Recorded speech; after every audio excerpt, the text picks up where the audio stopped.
Максим Димитриевски, актуелен градоначалник на Куманово. Добре дојдовте во ова интервју за Макфакс. Добро ве најдов, добар ден и на вас и на вашите гледачи и читатели. Бевте долгогодишен член на СДСМ, така ќе опочнам интервјуто, затоа што сте ми за прв пат гостин во интервју и така да ги проанализираме работите од сам почеток па до денеска. Бевте долгогодишен член на СДСМ и некаден во пресред на локалните избори најавивте солопат, објавивте самостојна кандидатура. СДСМ се реши да ви исклучи од партијата. Сега сте поранешен член на СДСМ, каков е статусот? Од оваа перспектива, дали воопшто е битно тоа веќе? Да, бев јас, мојата младост ја поминав во СДСМ, прекрасна партија од 95-та година, голем број другари, пријателства, многу активизам. За жал се случи тоа што се случи. Јас никогаш не ја напуштив СДСМ. Но за жал и не се откажав од неја. За жал лидершипот со кој што ја на идеолошка основа влегов во конфронтација, недоразбирање, ме напушти мене и ми исклучи, само иницијативно, не статутарно. Но тоа веќе е зад нас, нема потреба да се троши време и енергија. Да, но тоа се времења кои што се паметат и всушност така и јавноста дозна и на сцена се исфрли Максим Димитриевски во полна слика, да речеме. Добро, на сцена да кажам дека се исфрли, не се исфрлив јас на сцена, туку едноставно јавноста ме прими, ме прифати. Цел живот така функционирам во партија, во моето политичко делување, кај што се борам за одредени ставови, мене идејата ми е како битна. Ставовите, континуитетот во ставовите и многу пати сум доаѓал во внатре-партијска конфронтација со многу авторитети, со многу носители на функции, но никогаш до ваков момент кај што одредена група на луѓе која што ја буквално узурпира и злоупотреби позицијата која што сите ние како активисти им ја дадовме, првенствено се вмрежи, а потоа и за да се само заштити елиминираше се што не е нивен истомисленик. И денеска имате голем број на членови кои што се разнебитени, оставени сами на себе си, а тие немаат авторитет да ги обединат. Сега во сегашниот состав во моментов тоа се случува, не запред тој процес, но како и да е, видите, никој не може да ви забрани вие да бидете социјалдемократ во убедување идеја социјалдемократија. Таа е една од најпрогресивните идеи, идеја која што сушност ја создава денешна современа Европа, идеја со која што вие се борите против сиромаштијата, против криминалот, злоупотреба на функциите, а буквално тоа на ангрови се случува во државата во моментите кога поединци кои што себе си се представуваат така, всушност на тој начин владеат екстремно лукративно со државата и мислам ако сте дале допринос нешто да се создаде како такво лошо, тогаш треба да земете и одговорност и да го спречите тоа и да му кажете дека е доста. И затоа се одлучив на такви чекори и влегов во една непопуларна кампања, сам против сите, но за среќа граѓаните тоа го препознаа, застанаа масовно позади мене и успеавме да победиме на избори во Куманово и продолжуваме понатаму низ цела Македонија. Тоа што го направиме. Крвавевте за Заев? Многумина од нас крвавеа за Заев и голем број од нив денеска за жал се разочарани, бидејќи не крвареа само. Тоа сакам да ја прашам, се исплатеше ли таа жртва? Па видите, јас верував во тој концепт едно општество за сите, верував во концепт дека немаме еднакво општество за сите, дека нема доволно правда, нема доволно мир во поранешниот систем на Груевски и всушност од моментот кога дојдовме на власт, тоа е едно општество за сите, се трансформираше во едно општество за поединци кои што екстремно ги злоупотребува позициите кои што ги добија и денеска се почесто читаме во јавноста дека тој се збогатил толку, тој отворил на сопругата таква фирма, другиот отворил на детето таква фирма, значи всушност зашто се боревме ние беше тајна, денеска веќе не зборуваме за никакви тајни, се е отворено и натацна. Јас не сум приврзеник да има тајни. Туку ние тоа што го имаме на наше име треба да транспарентно да го прикажеме, но при тоа и да докажеме од каде тоа го поседуваме, бидејќи видите, сите ние сме дрво со одреден корен, некој подлавок, некој помплиток, но де факто имотот на секој поединец може да се провери, да се види. Вие проформа носите еден куп на закони со кои што ќе го сузбивате криминалот, корупцијата, злоупотреба, особено транспарентноста на политичарите, од друга страна, таа корупција се зголемија се повеќе и повеќе, имате се поголем број на несреќни граѓани. И кога го гледате од позиција на имплементатор на власт, бидејќи јас имплементирам власт на локално ниво како градоначалник и гледам моите граѓани дека не се среќни, верувајте ми дека не сум среќен и јас. Ме спровоциравте сега, само утрово, само што најдов една интересна најава. Ова е всушност објава на Facebook на првиот полицаец Спасовски, кој што има напишано: во првите 2 месеци од годинава имаме помалку криминал во Македонија. Спасовски се занимава со градба, реконструкција и со статистика. Далеку е тој од прв полицаец, бидејќи едноставно и не ја разбира работата која што ја работи.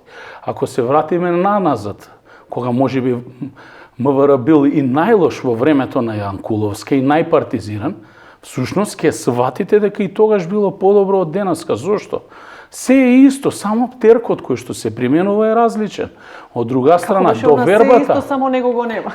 Да, тоа е позната фраза, но она што е многу битно дека довербата на граѓаните е изгубена. Каде се тие силни малски полицајци кои што се најавуваа со месеци помпезни кампањи? Вие полицаец во малото ваше не можете да видите, но затоа ќе видите еден куп млади луѓе. Еве што ни се случува синоќ. Како го анализирате еве синоќешниот инцидент? Кога државата не може да гарантира безбедност, кога државата не е способна и луѓето ја губат вербата во институциите на системот, доаѓа до такви работи. Тоа што синочка се случи е класично убиство. Според сите оние информации кои што ги добив, бидејќи сепак сум водел комисија за одбрана и безбедност и сум имал соработка со луѓе од полето на безбедноста, можам да кажам дека е класично професионален настап на убиците кои што всушност реализира едно такво грозоморно убиство. Не навлегувам во авторитетот или позадината на жртвите, но како и да е тоа за една современа, модерна држава не е дозволено. Затоа и целиот систем во Македонија апсолутно затајува се. Видите, пред 2 дена имавме масовен марш. Голем дел од дамите кои што беа на маршот, максимално ги почитувам, уважувам. Тоа се мои поранешни сопартики. Но вие да се соберете и да марширате во името на правата, во името на социјалната сигурност, на родовите, женски права, од позиција на власт е крајно лицемерно. Зошто? Истиот ден вие во продавниците немате леп, имате сериозни проблеми со енергетскиот сектор, луѓето не можат сметките да си ги исплатат, фирмите се буквално во застој, ни паѓа стопанството, да не зборувам за здравството, што таму се случува или сите сегменти на секојдневното живење на граѓанинот. И вие излегувате како представници на владата на марш. А против кого маршираа, да ги прашам?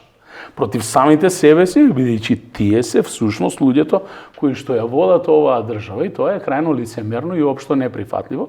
Верувам дека граѓаните тоа го препознаваат и час поскоро ќе стават крај на таквите работи, без разлика дали се работи за власт предводена од СДСМ, оваква каква што е, или предводена од ВМРО, не смее да се дозволи да ни се повторува тоа. Бидејќи нам полицијата е таа која што треба да ни ја гарантира безбедност, а не да биде орган кој што ќе се користи исклучиво во партиско-политички цели, кои што ќе се користат професионални службеници во многу случаи до сега да се водат партиски внатрешни прекусурувања или меѓупартиски прекусурувања преку нив. Вие идете на состанок во одредена политичка партија и гледате на слики кај што се објавуваат началници полициски на управи и така натаму на партиски состаноци. За каква департизација зборуваме ние? Па нели против тоа се боревме? Зошто тоа всушност сега се практикува повторно? И мислам дека конечно е време да дојде една нова гарнитура политичка, која ќе биде екстремно искрена со граѓаните, ќе дојде од граѓаните и заедно со граѓаните ќе ја врати назад државата кај што припаѓа на секој поединец. Максим Димитриевски со тоа ново движење за кое што сакам да зборуваме малку подолу, но додека сме тука во овој контекст, сакам да ја прашам, спомнавте нели раздор во СДСМ, во постои едно крило, друго крило и така натаму. Имате сега премиерот Куманово, Ковачевски од Куманово, пак ќе речам Спасовски, вие од Куманово. Има ли понуда Димитриевски за повторен камбек, да речеме, во партијата? Ви нудат ли такво нешто? И всушност, со кого сте скарани во партијата? Со кого е, да речеме, во врвот тој раздор? Јас не сум скаран со никој во партијата. Мојот раздор е на идеолошка основа. Јас едноставно се борам за други вредности. Заедно со многу активисти во Социјалдемократскиот сојуз, кои што всушност дојдаа на овие избори и настапија рамо до рамо со мене, како граѓански активисти.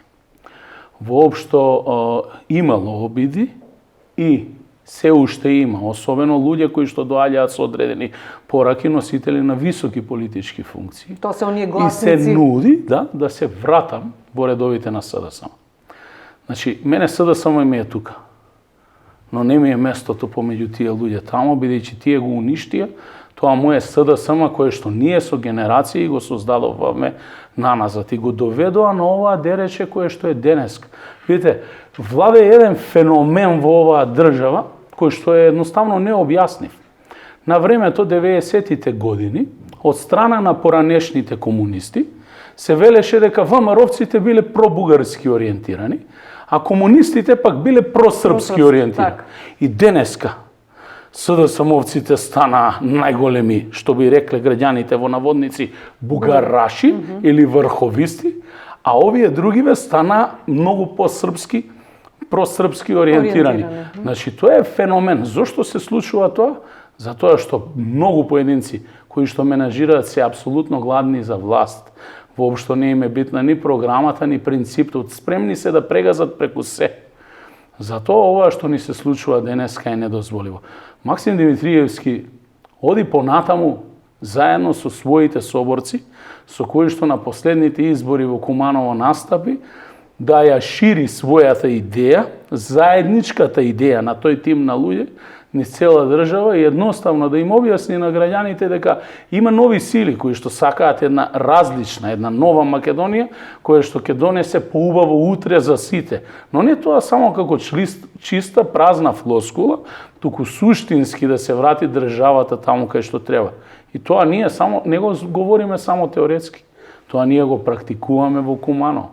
Видите, со Куманово успешно се менажира од една општина која што беше финансиски најзаглавена или меѓу трите први. Денеска сме финансиски најстабилна општина. И колку и да се големе обструкцијата на централната власт, кои се ние успеваме да се справиме. Имате ли корелација локална централна власт? Имате ли сопки на тоа поле? Ќе ви објаснам и за тоа. Значи, ние се справуваме со ситуацијата и воведуваме. Значи, носиме суштински одлуки од општи интерес на граѓаните. Видите, на последните избори не ветивме со мојот тим и со советниците бесплатен автобуски превоз, а денеска ние сме единствената општина која што, еве веќе втор месец, влегуваме во трет месец, имплементира еден таков проект и секој дневно на 26 линии граѓаните се возат целосно бесплатни. И тоа е многу скромен допринос на општината во оваа тешка социјоекономска криза. И она што им се нудеше. Гледам дека и Скопје се обидува да го реши тој проблем. Како сето тоа ќе резултира, не знам. Јас можам да говорам за моје Куманово, но зборта ми е друга. Ние нема да понудиме на граѓаните празни зборови или празни платформи кои што претходно ги имаат сретнато. Туку ќе им покажеме дека ние тоа веќе го правиме во Куманово и знаеме како да менажираме, успешно менажираме, ја зголемуваме брзината на максимум, а ја намалуваме потрошувачката на минимум. Како? Ги сечеме непродуктивните трошоци, А дали има поддршка од централната власт, ќе ви кажам дека нема. Нивните зборови се празни, вела 300 километри изградиле инфраструктура и патишта во Куманово. Видите, во цела Македонија немаме 300 километри, а не да изградат во Куманово. И се што е изградено во Куманово, е изградено со пари на граѓаните од Куманово, кои што уплаќаат ДДВ, јавни даноци, такси, данок на имот и сите останати давачки се прибираат тие средства и преку буџетот на општината се враќаат и се реинвестираат во општината. Верувам дека со вакво темпо Куманово за можеби 4, 5 или 6 години ќе добие еден модерен и урбан лик. Ние оваа година ќе имплементираме сериозни проекти, реконструкција на малиот плоштад, најголемиот градски парк ќе го реконструираме во целост. Веќе дел го завршивме, продолжуваме во негова трансформација на модерен парк, спортски парк со нови содржини, смарт парк и така натаму и уште многу други локации и многу други инвестиции. Како? Може ли во сето тоа да ве сопне сега најавата за тој бугарски клуб кој што го најавуваат, бугарски културен клуб? Не. Познати се вашите ставови и изјави по тоа прашање и всушност што ќе се случи ако се отвори еден клуб по теркот на Ванчо Михајлов или Цар Борис? Јас дадов изјава на оваа прашање. Значи секој клуб кој што сака било кој граѓанин на општина Куманово без разлика на своето етничко потекло да отвори клуб кој што има за намера да работи за доброто на граѓаните, да ги зближува граѓаните без разлика кој од каде доаѓа и од каде е неговата оригиналност или потекло, е добре дојден. Секој оној кој што има за намера да промовцира кај другите, особено кај мнозинството, кај македонскиот народ и граѓаните од македонската припадност и нација. Тие не се добре дојдени, бидејќи немаат добра намера. Но ова со бугарскиот клуб е само една штик проба или може би обид да се привлече внимание. Па видите, во Куманово веќе има бугарски клуб, отворен е пред повеќе од 2 години. Јас ги знам и луѓето кои што го менаџираат, тоа се главно луѓето кои што своевремено одеа и продаваа бугарски пасоши на граѓаните и се обидуваа македонците да ги трансформираат во бугари. Но многу пати имам кажано и повторно ќе кажам, без разлика колку и пасоши да се продадени, од македонец бугари не бидува. Зошто? Затоа што секој оној кој што го земал тој бугарски пасош го земал исклучиво од економски аспект. А видете, потпишал една изјава во која што тој дава мислење за националната или етничка припадност на дедо му, баба му, татка му, мајко му. Тоа не можете вие во туѓо име да го направите, тоа може тој човек кој што во најголем број на случаи е покоен. Но зошто? Бевме затворени, изолирани, чекавме за визи со години, луѓето сакаат да излезат. Да излезеше било која власт претходно и да понудеше алтернатива овде, ние немаше македонците да трчаат да земаат бугарски или други пасоши за да можат да работат во странство, бидејќи бугарскиот пасош на оној кој што вози камион му можува да однесе леп дома, не за тоа дека се чувствува бугарин. Многи почитувам и сите граѓани на Куманово и на Македонија кои што се изјасниле дека по етничка припадност и чувство се бугари. Зошто да не бидат? Ние сме со бугарите близок народ, но Бугарија треба да излезе од нивните стереотипи, да го признае македонецот, македонскиот јазик, самобитност, култура, во практика идентитет. Тоа не е така и затоа не треба ни да полемизираме затоа што јавната сите знаеме за тоа. Но каде оди сето ова? Имавте еден интересен настап за бугарски медиум, каде што отворено зборувавте за, да речеме, од Гоце, дека Гоце Делчев е наш и така натаму и така натаму. Се соочувате ли после тој настап, да речеме, со одредени закани, притисоци? Каде води сето ова? Каде ја гледате вие иднината на Македонија? Сите велат тој европски пат, меѓутоа дали Европа е толку блиску за нас? Имав неколку навреди добиени на службениот имейл и на пораки од неколку новинари на помали портали кои што со навредливи зборови ме поканија да гостувам во емисии за да сме објасниле вистината која е.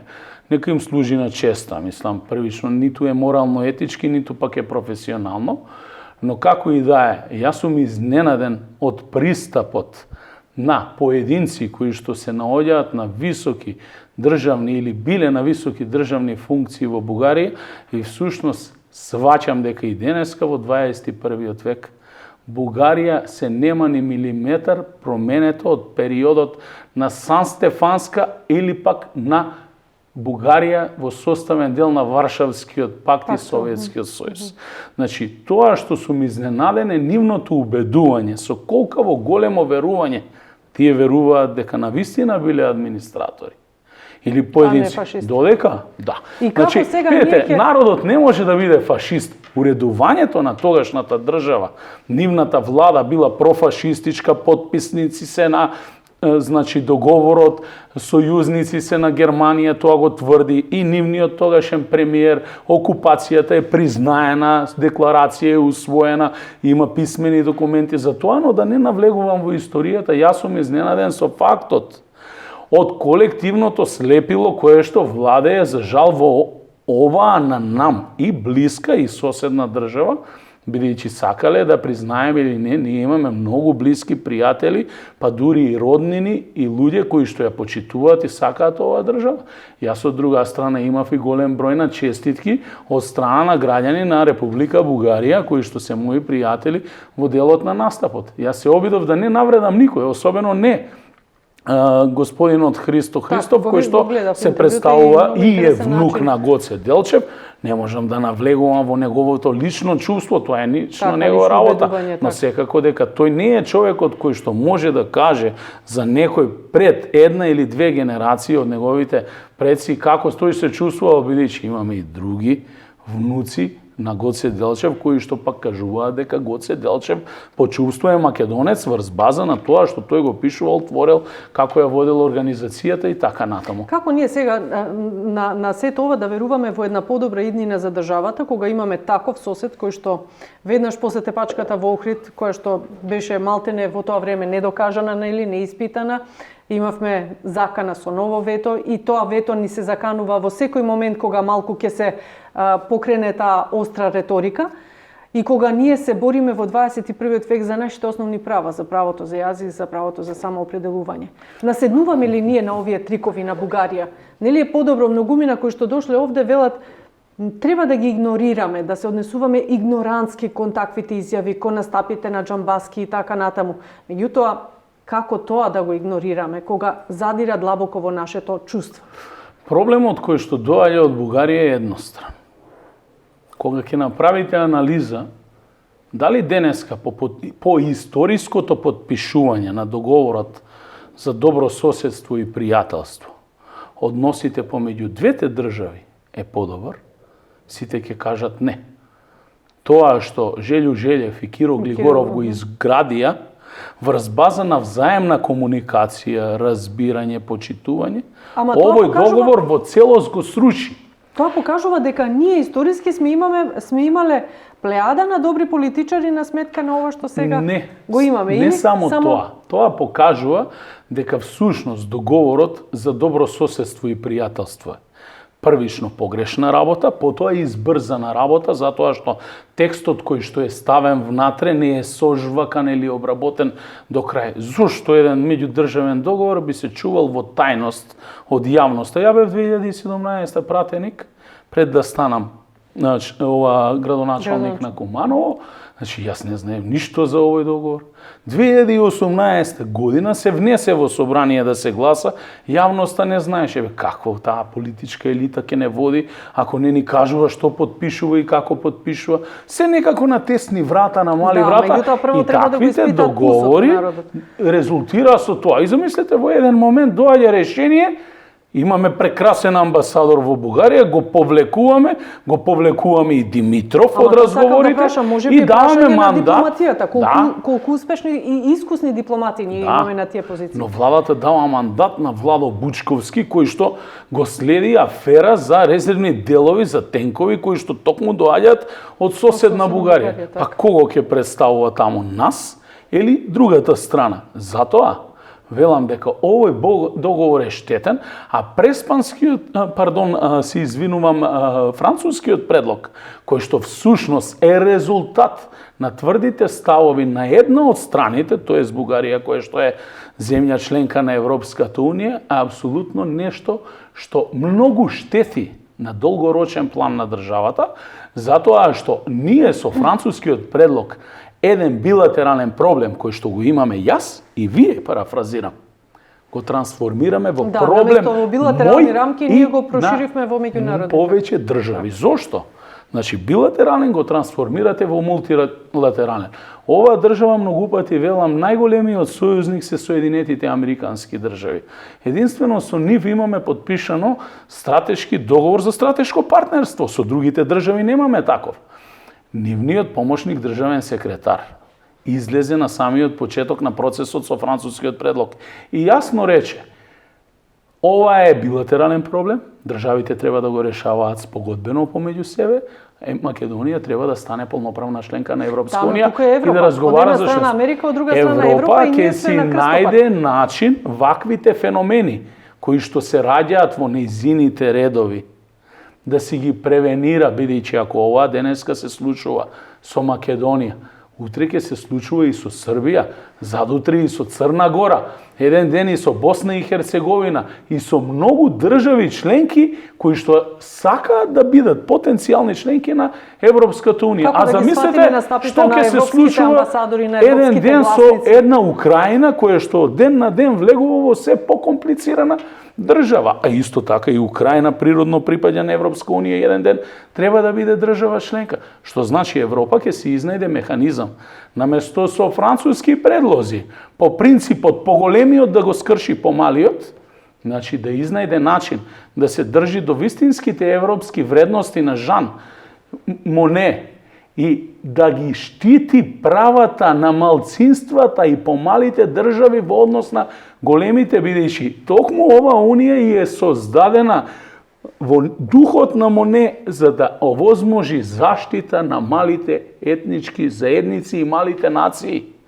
Тоа е вредноста на Европа, затоа ние сакаме да бидеме таму. Во овој случај тие правата асимилација. Се извинувам, повелете. Гледате дволичност на Европа во односот кон нас? Значи, видете, генерално во политиката секогаш имате дволичност и во политиката треба да имате прагматичен пристап, но првенствено и рационален пристап од аспект да ги согледувате сите потенцијални ризици. Кога влегувате да правите договор, првенствено ви требаат преговарачи, а паралелно ја користите и дипломатската машинерија, дипломатскиот капацитет на државата. Македонија киксна тука во делот на дипломатијата. Зошто? Па ние повеќе од 30 години, за жал, не создаваме професионална дипломатија. Како тоа? Денеска така, кога сите... велат од дуи дека Бујар Османи најмногу работи во таа партија. Бујар Османи е лекар, тој со дипломатија ни д нема. Значи, дипломат ви е дипломат од кариера. А замислете какви ни се најголем дел на амбасадорите кои што ги вадат од клупа. Еве да не зборувам последниот случај со еден лидер на политичка партија кој што го ставија да биде амбасадор во една од европските држави. Посрамно е тоа. Прво е срамно за него, а потоа е срамно и за тие што го донесоа. Па за кого да зборувам? Кој беше лидер на ЛДП до вчера?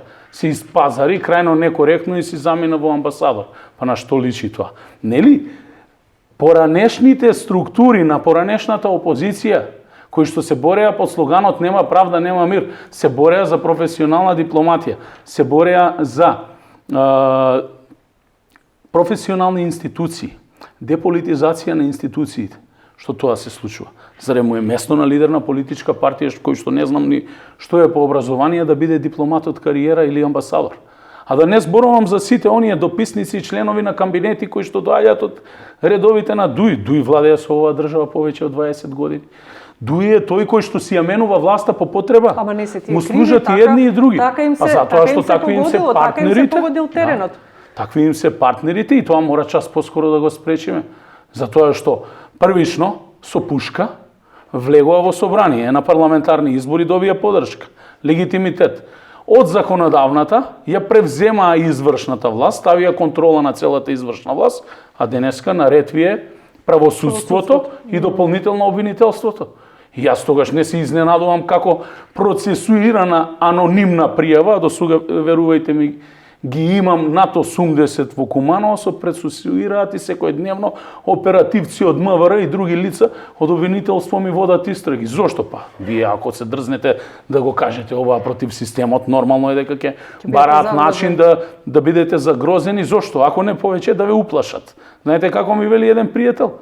Затворија малку устата, премногу си гласен. И па ајде да молчиме сите и на крајот што ќе се случи со државата? Ова држава има капацитет, а видите, сите се зафркнале. Македонецот од раѓање, иако е трпелив и истраен, тој е пркосен. И како пркосен, затоа и обстанал на овие простори. И затоа ние ќе создадеме едно сериозно граѓанско движење, кое што ќе понуди реални политики од граѓаните, како да направиме самоодржлива држава. Тоа движење ќе биде нов политички субјект, така да го сватиме, затоа што веќе го промовиравте, колку што се сеќам во Куманово, во Прилеп, во Крушево, не знам кога е наред Скопје, така натаму. Кето Кочани сега продолжуваме понатаму. Имавте изјави дека го чекате и моментот за, да речеме, датумот за парламентарни избори и така натаму. Ќе биде тоа нов политички субјект на Димитриевски, можеби ќе го обедини и крилото на СДСМ за кое што претходно зборувавте. Ексклузивно кај вас сакам да напоменам дека сите овие организации кои што ги веќе формиравме, а всушност се граѓански здруженија, ќе имаат една заедничка иницијатива до крајот на годината да формираат едно заедничко движење со седиште во Скопје, кое што понатаму ќе се легитимира пред граѓаните. Името ќе го прифатиме така како што нашето членство сака. Иницијативите за градење на политичките платформи и програмите ќе бидат всушност идеи од граѓаните и луѓе кои што професионално се занимаваат со тоа. Во делот на националните политики ќе бидеме едноставно луѓе кои што ќе си го бранат своето, но нема да го чепкаат туѓото. Значи, ќе биде мултиетничко движење, не само движење на македонците, туку сите кои што ја сакаат и почитуваат Македонија и заеднички ќе изнајдеме начин како од Македонија да направиме побаво место за живење, но не како празна флоскула, туку да ја направиме самоодржлива, да произведеме доволно храна, да си ја довршам мислата. Така? Значи, да произведеме доволно енергија, да не влегуваме во вакви кризи, да им ставиме крај на тие кои што тргуваат со енергијата и прават профит во овие моменти на нас. Мислата ми е да се изгради националното битие во целост, да ги седнеме сите на една маса, да подпишеме еден документ кај што ќе се знаат националните и македонските црвени линии, но и ќе почнеме реално да работиме на концептот не само едно општество за сите, туку мултиетничко општество, бидејќи во овој момент Македонија гради биетничко општество и заборава на останатите помали етнички заедници и ги споменува само кога треба да се прошири уставот, а суштински не ги уживаат сите права. Многумина вака зборуваат кога се од другата страна и Заев вака говореше кога ја водеше шарената револуција. И многумина беа задоволни првично во времето на Груевски, нели оние први 2 години кога добро се поставија, па потоа да речеме избегна од нивните стратешки планови, отидоа во сосема други насоки. Тоа ми е мислата. Постои ли, да речеме, убедување кај народот, како ќе го убедите, како ќе го кренете од таа апатија која што влада и народот е денеска разочаран и малтене не верува ниту на Ковачевски, како ќе го убедите да верува во Димитриевски? Многумина зборуваат, ние правиме. Ние не сме опозиција, ние сме власт во Куманово. И тоа граѓаните таму го гледаат. Не го делиме градот. Ниту по етничка, ниту по било каква основа. Се имплементираат проекти и лево и десно. Што значи и во делот кај што е мешан етнички состав и во чисти делови на градот. Кај сите. Ромската заедница беше најзапоставена. Сега ромската мала е една од најизградените мали. Најголемите инвестиции токму во последните 4 години се случија таму. И продолжуваме тоа, граѓаните го гледаат без разлика на сите политички празни обвинувања, но вистината се гледа тоа што ќе го направите таму на терен, имплементирано. Тоа го гледаат граѓаните. Видите, ние зборуваме за мултиетничко општество. А нам децата ни се разделени во забавишти и во прво оделение. Нам децата кои што сега на последниот концерт го организираме за 11 октомври, со кој што многу сум среќен, имавме македонска, па албанска група, па уште една албанска, па македонска, па српска група. Сите беа заедно, но знаете што е разликата? Овие што имаат по 7-18 години многу пати меѓу себе да говорат на англиски. Тоа е погубно.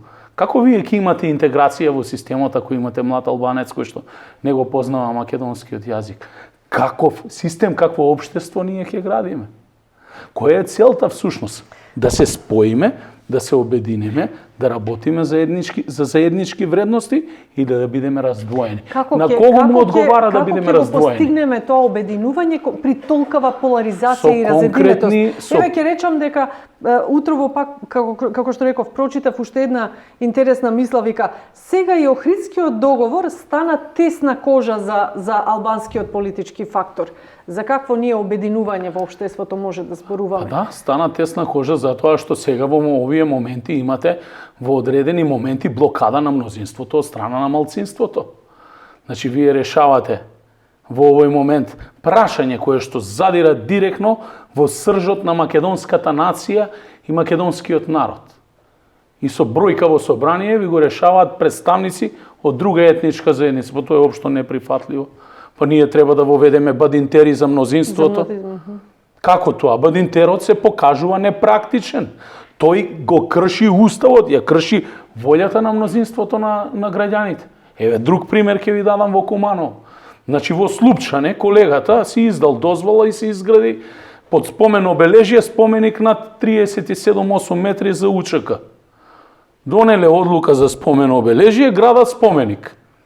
Цела политичка елита оди на отварање на споменикот, власта молчи, каде е МВР да постапи, да испита дали е тоа легитимно или не. Во ред го изградиле во чест на паднатите борци. Тие кои што за нас македонците своевремено беа терористи, од друга страна за албанците се борци за човекови права, слободи, територии. Јас тоа го почитувам. Но зошто да Куманово не може да изгради 20 и повеќе години споменик на паднатите борци од конфликтот од 2001 и од настаните од 2015? Ги повикав сите советнички групи да разговарам со нив од редовите на албанците, види ви е потребен бандитер, никој нема разбирање, апсолутно не го поддржува таквиот проект. Што треба да градам споменик на диво, да го кршам законот во сопствената држава или да ги оставам граѓаните само иницијативно да се организираат и да изградат и да постават како мислат и што мислат. И тогаш предпоставам ќе дојдат и ќе вршат хајки, прогони и така натаму. Мислам, ова е недозволиво. Овие работи ние треба да ги решаваме во системот. Треба да ги решаваме во разговор. Треба да се решаваат со коалиционите партнери, со партнерите во власта, бидејќи власта не представува привилегија како што тие толкуваат, туку првенствено одговорност. Ова ли е вистинската власт за која што еве да речеме вие се надевавте, се боревте, условно речено се боревте, ма и крвавевте? Никогаш не се борев за ваква власт. Јас се борев за власт која ќе биде блиску до граѓаните и ќе ги слуша пораките на граѓаните. Ова власт, за жал, е однародена. Таа не ги слуша пораките. Таа само гледа на каков начин да изнајде модел за да узурпира што поголем број на невладини здруженија, што поголем број на организации, тоа се случува со Сдруженијето на пензионери во Куманово. Се собрала една елита која што е многу блиска до власта и на секој начин бара и го оцрни Сдруженијето, кое што е едно од најдобрите во државата, се со цел да го стават под собствена контрола. И окей, ќе го стават, ќе ги истористат позициите, бидејќи ако имате вие родители на министри, носители на високи функции, никој не сака од обичните луѓе да се соочува и конфронтира со авторитети. И што ќе се случи потоа? Ќе згасне, ќе вегетира тоа здружение кое што претходно имало исклучително добри резултати.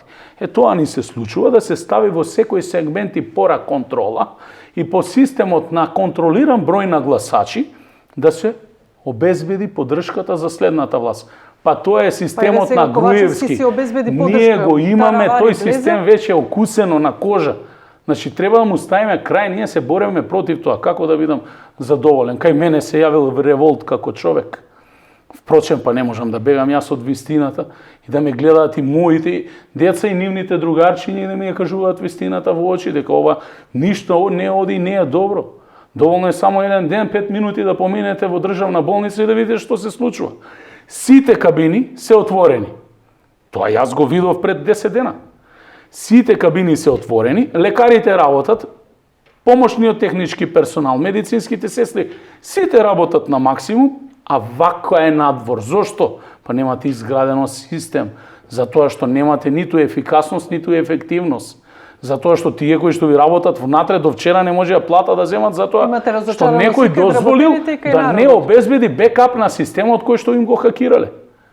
Мислам, тоа е Фондот за здравство е една од најсериозните институции, најголем потрошач во делот на буџетот за здравство и парите одат таму. Кај се тие сите кои што до вчера го менаџираа Фондот за здравство и кој всушност го менаџираше? Луѓе кои што беа начелни позиции во ВМРО, дојдаа начелни позиции во СДСМ. Каде е Ден Дончев? Како одеднаш испари со сите афери?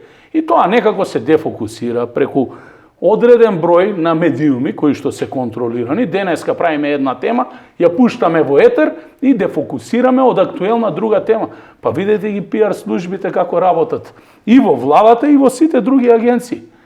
Тие не гледаат да создадат вест, туку гледаат како да дефокусираат од друг настан кој што ви се случува, а за жал е негативен. Па јас не се сеќавам вести да имам пуштено и да имам слушнато 3 позитивни работи во вести. Само за негативни работи. И тогаш како ќе имате вие среќен граѓанин? Граѓаните сакаат да ги водат луѓе кои што имаат одговорност и само критичност. Видите, ако вие правите организации, излезе една слика, мислам завчера на социјалните мрежи, пишува нема леп, а тоа на масата е една софра и јадење и пиење колку сакаш. Ако нема леп, На ќе што јадеме тоа личи? чоколади, како беше она на Ставрески. Па, видите, Така се таа доведовме. власт така владееше и така и заврши, затоа некои од нив се сега во оваа странство побегнати и сега на мали врата се обидуваат повторно да се вратат. Да се вратат. Но видите, македонскиот народ и граѓаните на Македонија немаат амнезија, многу добро помнат што тоа ни се случуваше. Но кога ги споредуваат овие денеска со оние од минатото, единствената придобивка на денешниве им е полна уста, имате слобода, демократија, слобода на говор. Можете да не критикувате, па ние не се бориме само за тоа. Каква слобода на говор? Па гледам, јас преку мојот случај, многу убаво нотирав се и еден ден тоа ќе излезе во мемуари, ќе пишуваат и имења и се податоци. Не сакам да ја оптеретувам јавноста со тие проблеми, бидејќи Максим е многу помалку битен во овој момент во однос на она што се случува со државата. Државата не се менаџира. Државата е пуштена во слободен пат. И едноставно секој гледа да изнајде начин како да приграби повеќе, да си го докапитализира личниот капитал и потоа веројатно повторно да замине, како што мене ми вика одредени поединци. Зошто ја да влегувам во опозиција кога сум носител на висока функција, овде сум ја менаџер, професионалец, а денеска се тепаат да бидат и премиери. На времето одевме да служиме арама, тоа ни беше законска обврска. Тие стана одеднаш преку ноќ инвалиди, никој не отиде да отслужи. Денеска ги гледате пред војнички ешалони, маршираат, водат држава, тоа е толку лицемерно кон сопствениот народ и кон сопствените граѓани. Македонците треба да стават крај на таквите појави. Но ќе стават и албанците, и турците, и ромите, и србите, и власите, и сите кои што живеат во оваа држава. Затоа што тоа е мимо сите морално-етички вредности и дополнително, ако сакате да живеете во садомазохизам и да уживате во мучењето кое што тие ви го прават, тогаш. Мислите дека ова е садомазохизам? Па да, ова оди во варијанта на измачување. Значи, мислам дека час поскоро треба да се стави крај на измачувањето, колективното измачување на граѓаните и на народот и желбата е да се дојде до тотална депресија за да се контролира одредена структура на сигурни гласачи кои што ќе обезбедуваат континуирано власт. Видите ги комбинаториките за можни коалиции на идните избори. Се обезбедили Ковачевски сигурност и стабилно мнозинство со влезот на Таравари, ќе се отвори ли, всушност ќе поминат ли уставните измени веќе кога сме кажам, мене Таравари ми е пријател, бидејќи сум разговарал многу пати на оваа тема.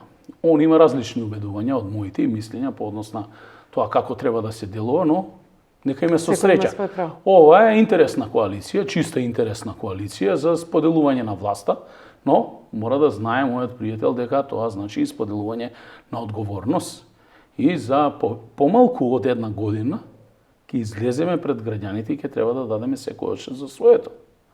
Зошто да споделуваш одговорност со владењето на дуи? Па видите, ја мислам дека освен поединци кои што директно во системот се клиентелистички врзани, вие не можете да најдете човек кој што ќе даде пофални зборови. Сите тие бројки кои што ги гледате на состаноци, кои што ги гледате на трибини и така натаму, знаете како се обезбедуваат? Јас сум бил составен дел на партија. Во минатото само ги известувавме дали со СМС порака или им се јавуваше техничкиот секретар. Денеска со 5-6 пати јавување и на крајот шефот на што име на работното место ќе ми се јави уште 3 пати да дојде. Тоа денеска се случува во детска градинка Ангел Шајче Кумано. Зошто е борбата да се контролира директорот таму? Зошто беа одземени ингеренциите за поставување на директор во оваа јавна институција на Куманово, на градоначалникот? За се постави човек преку кој ќе се врши контрола. Видите, општо неприфатливо е во 21 век да имате градоначалник или било кој од службата, раководител, кој што ќе се јави на еден професор во основно или средно училиште и да му каже ти мора да дојдеш на партиска среда. На тој начин се губи поддршка. На тој начин не се добива поддршка, да бидејќи таа поддршка што ви доаѓа во салата не ви е реална поддршка. Само тој кој што ќе дојде по сопствено убедување со чиста мисла, тој ви ја дава суштински поддршката.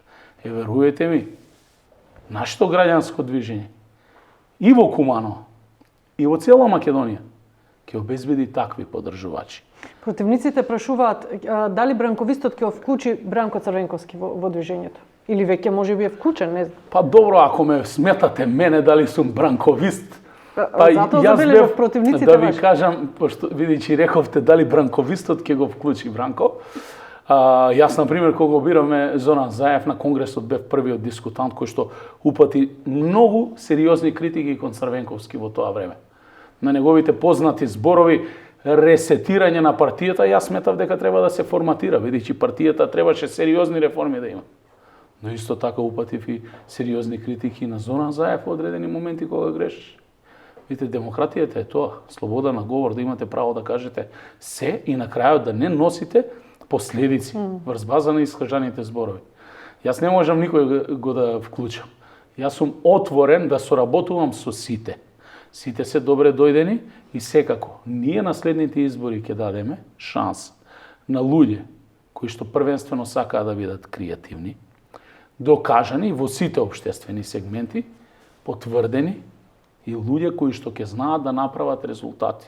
Не бегаме од искуството. Кога би требало да соработувате утре, како што велите, после избори за составање на власт, влада, така натаму, со кого би биле, да речеме, поблиску? Со Мицкоски или со Ковачевски? Значи, јас... Па и со Ахмети? Се зависно колкава доверба од граѓаните ќе се добие. Јас очекувам дека ние ќе ја добиеме апсолутната поддршка од граѓаните и на следните избори ние ќе бидеме фактор за креирање на власта и ќе разговараме со нашите потенцијални партнери, кои тоа ќе ги следи нашите програмски определби. Политиката е разговор и диалог, но верувајте ми, најодговорно тврдам, ниту во еден момент нема да разговараме со луѓе кои што имаат зад себе опашки и кои што правеле зло на македонскиот народ и на граѓаните на Македонија. Благодарам. Беше ова актуелниот градоначалник на Куманово, Максим Димитриевски. Благодарам што одвоивте време да дојдете во ова интервју. Вам, почитувани, ви благодарам за вниманието. Поздрав и секое добро.